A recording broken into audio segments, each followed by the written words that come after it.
श्री शिवाय दोस्तों। नवरात्रि सप्तमी सोमवार के दिन शिवलिंग से ये गुप्त चीज ले आना अपने घर होगी। आपकी हर मनोकामना पूरी, इतना पैसा आएगा कि गिनते गिनते थक जाओगे। भगवान शिव जी के आशीर्वाद से अपने जीवन में बहुत उन्नति करोगे। दोस्तों, हिंदू धर्म में नवरात्रि सप्तमी का विशेष महत्व होता है। नवरात्रि सप्तमी का पर्व मनाया जाता है। नवरात्रि सप्तमी व्रत के दिन भगवान शिव जी की उपासना निश्चिता काल में की जाती है। इसलिए नवरात्रि सप्तमी व्रत इस साल 8 अप्रैल 2024 शुक्रवार के दिन रखा जाएगा। दोस्तों, नवरात्रि सप्तमी का अर्थ होता क्या है? तो सबसे पहले तो आप ये जान लीजिए, महा का अर्थ होता है। कहा जाता है कि इस दिन किसी भी व्यक्ति ने भगवान शिव जी की थोड़ी सी पूजा साधना क्रिया कर ली तो उस व्यक्ति के जीवन की सभी मनोकामनाएं पूर्ण हो जाती हैं। उस व्यक्ति के जीवन के हर कष्ट खत्म हो जाते हैं और उस व्यक्ति के में धन आना शुरू हो जाता है। दोस्तों, वीडियो आगे शुरू करें उससे पहले भगवान शिव जी के सच्चे भक्त समग्र ज्ञान की इस वीडियो को एक लाइक जरूर कर दें और कमेंट बॉक्स में हर हर महादेव जरूर लिख दें, जिससे कि भगवान शिव जी का आशीर्वाद आपको सीधे प्राप्त हो सके। दोस्तों, आज की इस वीडियो में हम आपको बताएंगे कि नवरात्रि सप्तमी के दिन आपको भगवान शिव जी के मंदिर जाकर के क्या क्या भगवान शिव जी को अर्पित करना और वहां से वापस क्या लेकर के आना है, ताकि आपके घर की गरीबी, दरिद्रता, परेशानी, कष्ट, दिक्कतें हमेशा के लिए खत्म हो जाएं। दूसरी तरफ आपके घर पर सुख, समृद्धि, यश, वैभव, ऐश्वर्य की आपको प्राप्ति हो। ध्यान रखिएगा दोस्तों, नवरात्रि सप्तमी का इंतजार हर व्यक्ति इसीलिए करता है ताकि उसको भगवान शिव जी का आशीर्वाद मिल सके। कहा गया है कि देवों के देव भगवान शिव किसी भी व्यक्ति को आशीर्वाद दे दें तो उस व्यक्ति का साक्षात कल भी आकर कुछ नहीं बिगाड़ पाता है। इसलिए आज की इस वीडियो में हम आपको बताएंगे कि कैसे आप नवरात्रि सप्तमी के दिन, जो बहुत ही पावन दिन है, इस दिन भगवान शिव जी को प्रसन्न कर सकते हैं।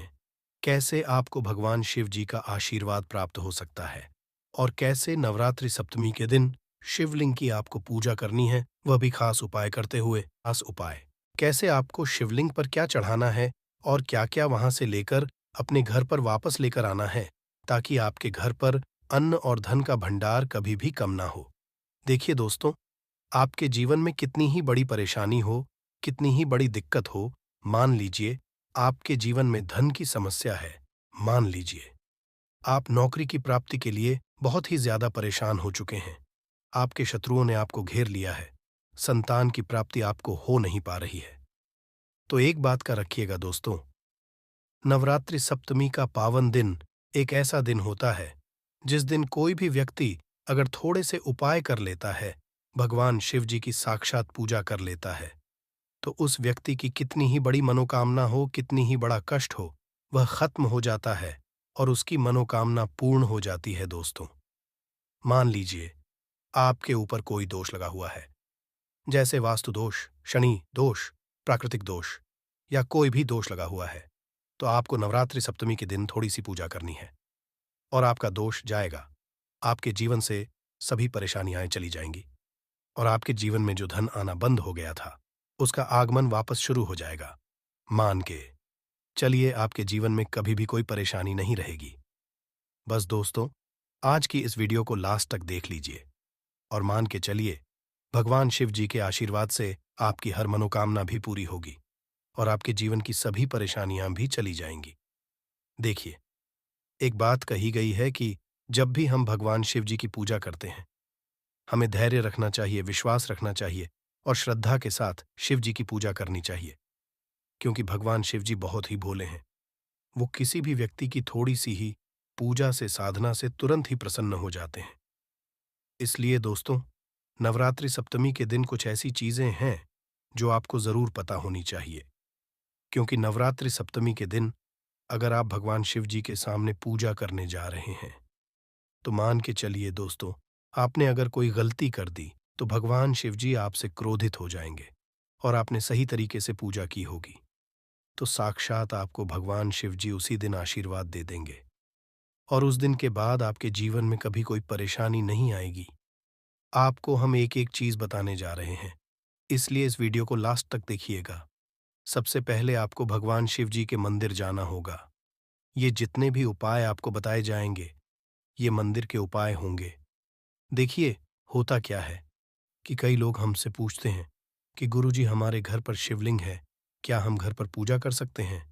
तो इसका उत्तर है नहीं। देखिए दोस्तों, आपको मंदिर जाना पड़ेगा, क्योंकि मंदिर का जो शिवलिंग होता है और जो घर का शिवलिंग होता है, इसमें बहुत ज्यादा फर्क होता है। जो मंदिर का शिवलिंग होता है दोस्तों, इसकी जो एनर्जी होती है वो आपके घर के शिवलिंग से करोड़ों गुना ज्यादा होती है। इसमें ऐसी सकारात्मक ऊर्जा होती है जिसके सामने अगर आप थोड़ी सी पूजा करते हैं तो तुरंत ही उसका फल आपको मिलता है और आपके जीवन की हर परेशानी चली जाती है। तो आपको जीतन आज उपाय बताए जा रहे हैं आपके जीवन की परेशानी को खत्म करने के लिए, आपकी मनोकामना पूर्ति के लिए। उस उपाय के लिए तो आपको मंदिर जाना पड़ेगा। और नवरात्रि सप्तमी का जो पर्व पड़ रहा है वह 8 मार्च दिन शुक्रवार को पड़ रहा है। तो ये दिन ऐसा है, इस दिन अगर आप मंदिर जाकर के भगवान शिव जी की पूजा आराधना कर रहे हैं तो मान के चलिए दोस्तों, आपके जीवन में कभी कष्ट आ ही नहीं सकता। पूरे साल आपके घर पर अन्न धन का भंडार बना रहेगा। तो आपको क्या क्या ले जाना है वो कहीं पर लिख, क्योंकि दोस्तों, अगर आपने एक भी गलती कर दी तो आपकी पूजा संपन्न मानी नहीं जाएगी। दोस्तों, सबसे पहली चीज जो भगवान शिव जी के लिए आपको मंदिर ले जाना है 8 अप्रैल को, वह है जल। कई लोग हमसे ये कहते हैं कि गुरुजी जल जो है वो तो शिवालय में भी मिल जाता है, शिव मंदिर में मिल जाता है। तो नहीं दोस्तों, वहां का जल आप तभी चढ़ाइए जब कोई दिक्कत हो, वरना घर से ही जल ले जाना चाहिए। आखिर घर से जल क्यों ले जाया जाता है की भी बात सुन लीजिए। घर से इसलिए आपको जल ले जाना है ताकि आपके घर का जो जल ले जा रहे हैं भगवान शिव जी पे चढ़ने के लिए, उसी जल के द्वारा आप भगवान से जुड़ जाएंगे। उस जल के द्वारा आप भगवान को अपनी सभी दिक्कतें बता देंगे और उस जल को जैसे ही भगवान शिव जी पर आप चढ़ाएंगे अपनी समस्याओं को बताते हुए, वह समस्या आपकी खत्म हो जाएंगी। इसलिए घर से जल ले जाएगा। आप सबसे जरूरी चीज जो जल ले जा रहे, उसमें 2-4 बूंद गंगा जल जरूर डल दीजिएगा, क्योंकि गंगा जल डाले बिना आपकी पूजा संपन्न नहीं मानी जाएगी। सोमवार के दिन तो आपको जल ले जाना है, उसमें गंगा जल डाल करके। दूसरा, आपको 3 पत्ते वाला बेलपत्र ले जाना है दोस्तों। बेलपत्र बहुत ही शुभ होता है। आपने अगर मान लीजिए एक तरफ 1000 कन्याओं को खाना खिलाया है, दूसरी तरफ भगवान शिव जी को बेलपत्र चढ़ाया है, तो ये दोनों बराबर माने रहते हैं, इसलिए बेलपत्र ले जाएगा। तीसरा, आपको सफेद पुष्प ले जाना है। सफेद पुष्प भगवान शिव जी को चढ़ाए जाते हैं, इसलिए सफेद पुष्प भगवान शिव जी के लिए आपको ले जाना है सोमवार के दिन, ताकि भगवान शिव जी का वो आशीर्वाद आपको मिल जाए जिसके बाद आपके जीवन के हर परेशानी खत्म हो जाए। दोस्तों, सफेद चंदन ले जाना अनिवार्य होता है सोमवार के दिन। और ध्यान रखिएगा दोस्तों कि भगवान शिव जी को अगर आप दूध अर्पित जा रहे हैं तो एकदम कच्चा दूध होना चाहिए, पका हुआ दूध नहीं होना चाहिए, कच्चा दूध होना चाहिए, बासी दूध नहीं होना चाहिए। अब आपको और क्या क्या ले जाना है, देखिए। अगर आप चाहते हैं कि आपकी हर मनोकामना पूरी हो तो एक डिब्बा लीजिए, उसमें काली मिर्च भर के ले जाइए। देखिए, बहुत ध्यान से सुनिए, जितनी आपको बातें बता रहे हैं, एक डिब्बे में काली मिर्च भर के लिए एक लाल कपड़ा लीजिए, उसमें लौंग कपूर इसको मौली धागे से बांध करके आपको अपनी जेब में करके ले जाना है। सिर्फ इतनी चीज आपको ले जानी है। 8 अप्रैल को अब आपको पूजा कैसे करनी है, चलिए आपको बताते हैं। बहुत ध्यान से लास्ट तक देखिएगा, और जितनी भी चीज आपको बताई जा रही है, इन चीजों को आपको ले जाना है और शिवालय से वापस लेकर आना है अपने घर पर, ताकि आपको धन की प्राप्ति हो सके, आपकी कोई भी मनोकामना हो वह पूर्ण हो जाए। तो देखिए दोस्तों, आप पहले जाएंगे मंदिर। सबसे पहले आपको इस बात का ध्यान रखना है, मंदिर से पहले ही काले या नीले कपड़े का आप धारण करके मंदिर ना जाए, वरना भगवान शिव जी का आपको क्रोधित रूप देखना पड़ सकता है। सबसे पहले आपको यह करना है कि पतली धार बनाते हुए जल भगवान शिव जी को अर्पित कर देना। बहुत ध्यान से सुनिएगा दोस्तों, पतली धार बनाते हुए भगवान शिव जी को जल आपको अर्पित कर देना है। अब आपको यह करना है दोस्तों कि भगवान शिव जी को चंदन लगाना है। चंदन लगाने के बाद भगवान शिव जी 3 पत्ते वाला बेलपत्र रखना है। 3 पत्ते वाला बेलपत्र रखने के बाद आपको भगवान शिव जी पर सफेद पुष्प चढ़ा देना है। सिर्फ इतना आपको करना है। दूध अगर आप चढ़ाना चाहते हैं तो दूध भी आप चढ़ा सकते हैं। इतना बस आपको करना है। इतना करने के बाद आपको वहां पर खड़े होकर 1008 बार बहुत ध्यान से सुनिएगा। 1008 बार आपको ओम नमः शिवाय का जाप करना है। या तो आप 108 बार कर लीजिए या 1000 बार लीजिए। ये 3 ऐसी चीज है जो आपको करनी है। इतना करना है। अब आपको क्या करना है?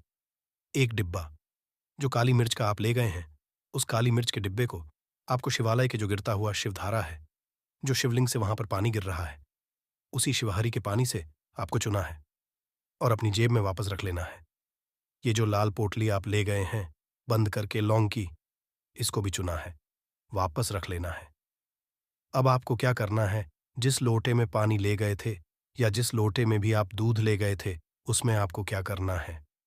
आपको जो भगवान शिव जी का पानी वहां पर गिर रहा है, ध्यान रखिएगा, शिवलिंग की जो पानी नीचे गिर रहा है, उसी पानी का थोड़ा सा पानी अपने लोटे में ले लेना। ध्यान रखिएगा, जो आपने लोटे में आप पानी भर के ले गए हैं, वह पानी वापस बचाना नहीं है। वो तो पूरा आपको भगवान शिव जी को अर्पित कर देना। जो शिवलिंग से पानी गिर रहा है, उस पानी को आपको लोटे में वापस से ले लेना है।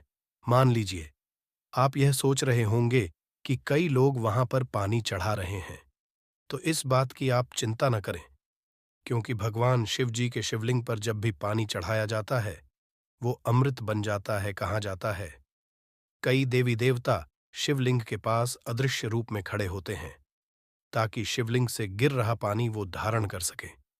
इतना पवित्र होता है शिवलिंग से गिरता हुआ पानी।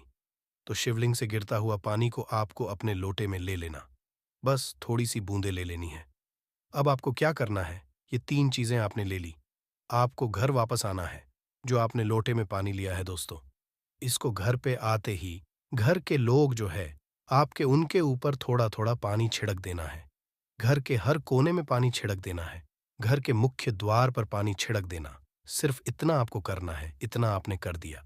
अब मान लीजिए, पूरे साल आपके घर पे नकारात्मक शक्तियां नहीं आ पाएंगी। आपके घर पर कोई काला जादू काली विद्या करवाने की करेगा तो वो आपके घर पर कुछ आसान नहीं कर पाएंगे। इससे आपके घर से नकारात्मक शक्तियां चली जाएंगी और सकारात्मक ऊर्जा आ जाएगी। अब ये जो डिब्बा अब काली मिर्च का भगवान शिव जी के शिवलिंग से छुआ करना है, इसको पूजा घर में रख के क्या करना होगा? ये जो काली मिर्च का डब्बा है आपके पास, इसे कभी भी आप किसी शुभ कार्य के लिए निकले, जैसे मान लीजिए आप बिजनेस मीटिंग के लिए जा रहे हैं, नौकरी की प्राप्ति के लिए जा रहे हैं, एक काली घर के मुख्य द्वार से पहले रख के उसको कुचलते हुए निकालिएगा। मान के चलिए, आपके काम में जो भी बाधा आने वाली होंगी, वो बाधाएं भगवान शिव जी के आशीर्वाद से अपने आप हट जाएंगी और आप जिस कार्य के लिए भी जाएंगे, उस कार्य में आपको सफलता मिलेगी। दोस्तों, अगर आपने अभी तक समग्र ज्ञान की इस वीडियो को लाइक नहीं किया है, तो लाइक जरूर और कमेंट बॉक्स में हर हर महा जरूर लिख दीजिए। दोस्तों, ये जो लाल पोटली अब भगवान शिव जी की शिवलिंग से छुआ करके ली है, इसको आपको ले जा करके अपनी किसी भी अलमारी तिजोरी में रख देना है। आपके जीवन में जो भी पैसे आने के रास्ते बंद हो गए थे, वो वापस से चालू हो जाएंगे। आपके जीवन में इतना धन आएगा जिसकी आपने कल्पना भी नहीं की होगी। मान के चलिए दोस्तों, भगवान शिव जी का यहाँ पर आपको साक्षात आशीर्वाद मिलेगा। नवरात्रि सप्तमी के दिन आपके जीवन से हर परेशानी चली जाएगी। ये जितने भी आपको उपाय बताए गए हैं, ये वास्तुशास्त्र से बताए गए हैं। इन बातों को नजरअंदाज मत कीजिए। नवरात्रि सप्तमी के दिन इतना उपाय कर लीजिए और आपके जीवन की हर परेशानी, कष्ट, दिक्कतें खत्म हो जाएंगी। चैत्र नवरात्रि के दिन चल रहे हैं और लोग अपने जीवन में धन प्राप्ति के लिए कई तरह के उपाय तो करते हैं, लेकिन फिर भी उनको धन की प्राप्ति नहीं होती। तो आज हम इस वीडियो में आपको शास्त्रों के अनुसार बताए कुछ उपाय बताने वाले हैं, जिसे सही तरीके से करने से धन भी आएगा और टिकेगा भी। आपकी सभी परेशानियों को जड़ से खत्म करने के लिए एक उपाय बताएंगे, छोटा सा उपाय बताएंगे। इस उपाय को करने से जीवन में सुख, समृद्धि और पैसों की दिक्कत नहीं रह जाएगी। साथ ही साथ इसी से एक ऐसा उपाय बताएंगे, कोई आपकी बात नहीं मान रहा है तो उसको अपनी बात कैसे मनवाइएगा, क्योंकि ये चमत्कारी पौधा है। इसे जड़ी बूटी की तरह ही नहीं, इसको तंत्र विद्या में इस्तेमाल किया जाता है और बहुत सरल उपाय बताएंगे जिससे आप कितनी भी बड़ी समस्या में हो उसको पार कर सकते हैं, उससे छुटकारा पा सकते हैं। इसके लिए बस तीनों उपाय आपको थोड़ी ही देर में बताने वाले हैं। बस आप वीडियो में अंत तक बने रहिए। इसके साथ साथ आपको सुख समृद्धि के लिए उपाय बताएंगे कि आपको धन वैभव कैसे मिलेगा। इन तीनों का उपाय थोड़ा थोड़ा अंतर होगा करने में, परंतु इस उपाय को कर लेंगे तो आपके जीवन में पैसे रुपए की दिक्कत नहीं रहेगी। आप ये कह सकते हैं कि पैसे को ये चुंबक की तरह खींचता है। जी हाँ, सही सुना आपने। क्यों? क्योंकि इस पौधे पर माता लक्ष्मी का वास होता है, भगवान विष्णु का वास होता है, साथ ही साथ भगवान शिव और शनिदेव का वास समझा जाता है इस पौधे पर। और हनुमान जी तो साक्षात कलयुग के देवता हैं। और सबसे बड़ी बात इसकी जड़ में समझा जाता है कि मां गंगा बसते हैं। जी हाँ, इसीलिए इसके जड़ के तो इतने सारे फायदे हैं जिसका आप अनुमान तक नहीं लगा सकते। अगर किसी को संतान नहीं हो रहा है, दांपत्य जीवन में प्रॉब्लम आ रही है, आप बस इसकी जड़ को लीजिए और सूखा लीजिए और उसको जला दीजिए और इसकी राख को घी में मिलाकर के सेवन कराइए। महीने भर देखिए, उसको बच्चा होने के चांसेस जो है बढ़ जाएंगे, उनको जल्दी ही बच्चा हो जाता है। ये बहुत ही कमाल के औषधि के रूप में भी काम आता है। जी हाँ, जो आप देख रहे हैं स्क्रीन पे, इसे कहते हैं चिड़चिटा चिड़चिटा, या फिर बहुत लोग इसे अपामार्ग कहते हैं। आयुर्वेद में इस हमारे आयुर्वेदिक बुकों को जब आप पढ़ेंगे तो बहुत ही कमाल के इसके फायदे बताए गए हैं, क्योंकि ये पौधा है ही इतना गुणकारी। अगर आपको खाना डाइजेस्ट नहीं होता है, उसमें मदद करता है। बवासीर की बीमारी है, आप इसके पत्तियों को और जड़ को बस ले लीजिए और पीस करके उसका रस पीजिए। आपको बवासीर की बीमारी से राहत मिल जाती है। आपके दांत में दर्द हो रहा है तो आप कुछ मत कीजिए, बस इसको सुखा करके और इसके बाद पीस कर पेस्ट बनाइए, उसमें नमक करके और आप इससे ब्रश कीजिए, या फिर इसको जला दीजिए, राख कर दीजिए सूखने के बाद और उसमें नमक मिलाकर के उससे दांतों में ब्रश कीजिए। दांतों का दर्द गायब हो जाएगा, मसूड़ों का दर्द गायब हो जाएगा। इसीलिए इसको अमृत के समान कहा गया है। धरती पर ये देवताओं के द्वारा समझिए एक तरह से वरदान के रूप में मिला है। हम सभी मानवों को इसका लाभ उठा सकते हैं।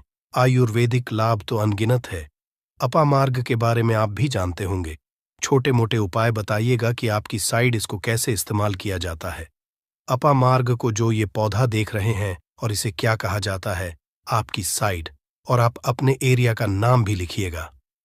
अपने एरिया का नाम लिखिएगा और साथ ही साथ इसको क्या कहा जाता है कमेंट में लिखिएगा।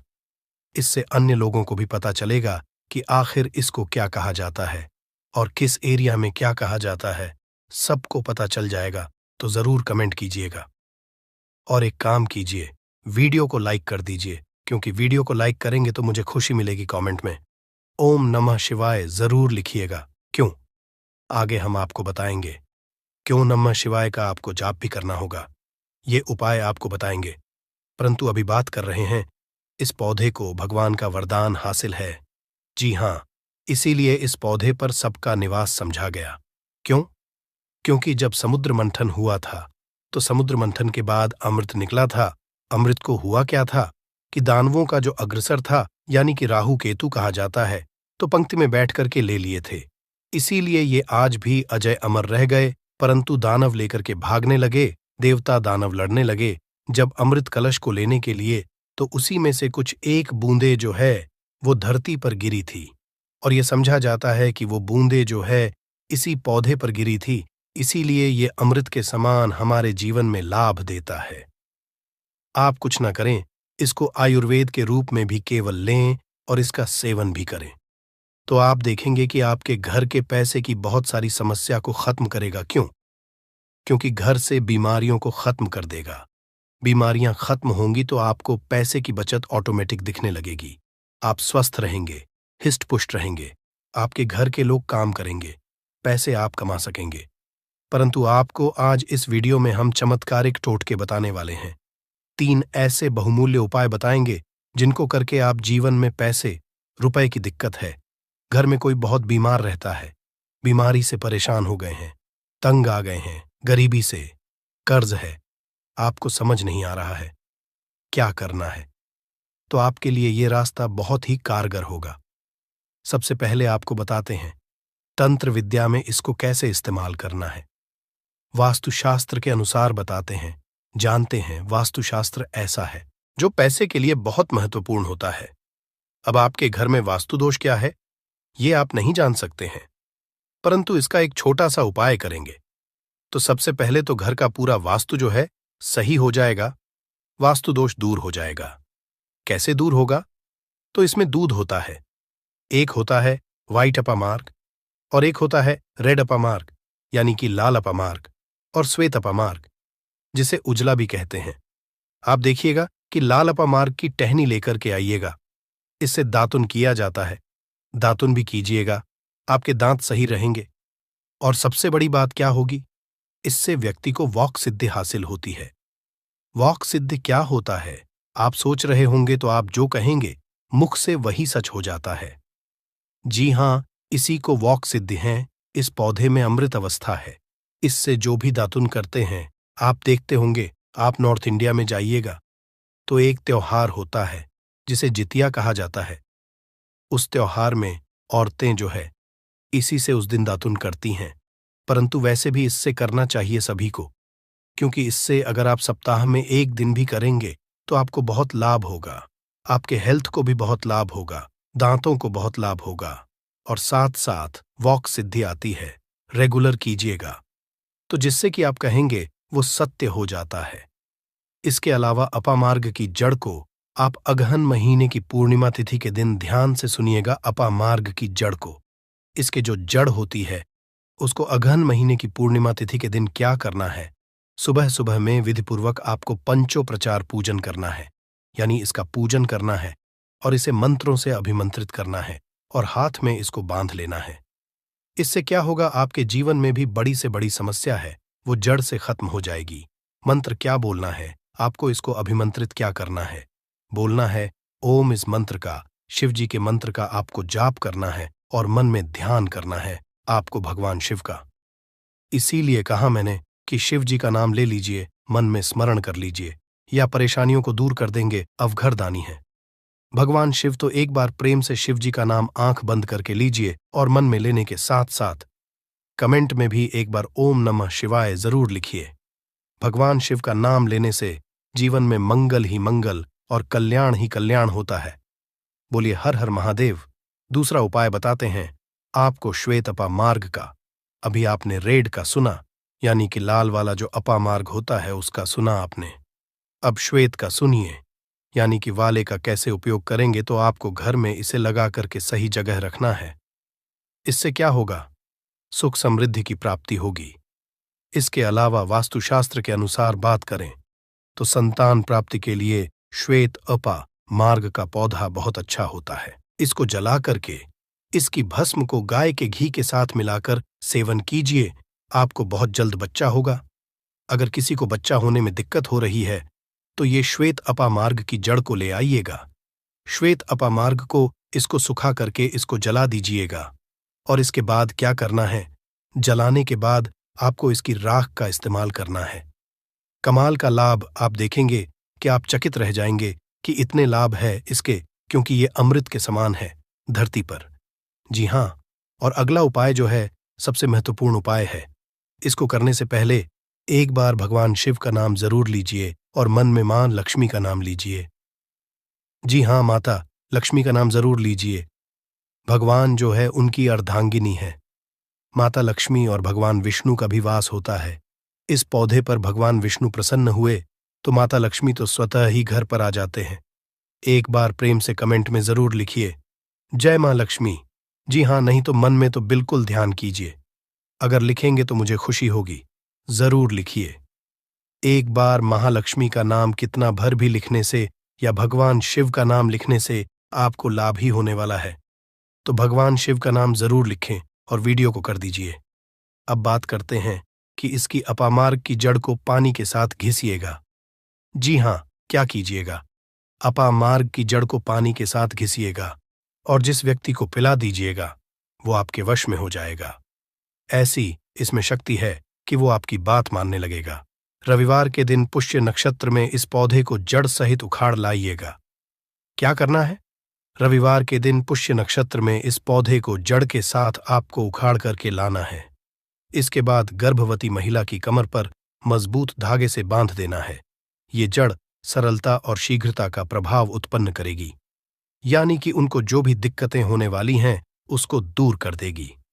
अब मेन उपाय की बात कर लेते हैं कि अगर आपको जीवन में पैसे की दिक्कत है, रुपए पैसों की दिक्कत है, तंगी है, तो ये उपाय बहुत ही गौर के साथ और ध्यान के साथ सुनिएगा। आपको इसकी पत्तियों का रस तो पीना ही है, इसकी जड़ का रस तो पीना ही, आधा चम्मच। आप कोशिश कीजिए कि ला लीजिए और कोशिश कीजिए 15 से 20 दिनों तक आप लगातार इसका सेवन कीजिए। आप खुद अपने जीवन में बदलाव देखेंगे। परंतु आपको उपाय क्या करना है, एक वो समझ लीजिए। सबसे पहले तो आपको जाकर के धूप बत्ती लाना है, यानी कि अगरबत्ती लाना है, पूजा का पूरा सामान लाना है। इसके बाद इसको कहीं से भी आप मार्ग को उखाड़ करके लाइएगा, जड़ से उखाड़िएगा, ध्यान रखिएगा। जड़ से उखाड़ने के बाद, लाने के बाद आप अपने घर के मंदिर में, चाहे वहां भगवान शिव हो या हनु बालाजी या माता रानी हो, जो भी है, परंतु ध्यान रहे भगवान शिव है या फिर माता लक्ष्मी के विष्णु भगवान है तो बहुत अच्छी बात होगी। परंतु विष्णु भगवान की मूर्ति कम चांस रहता है कि घर में हो, तो फोटो होगा, तो उसको वहां पर रख लीजिएगा।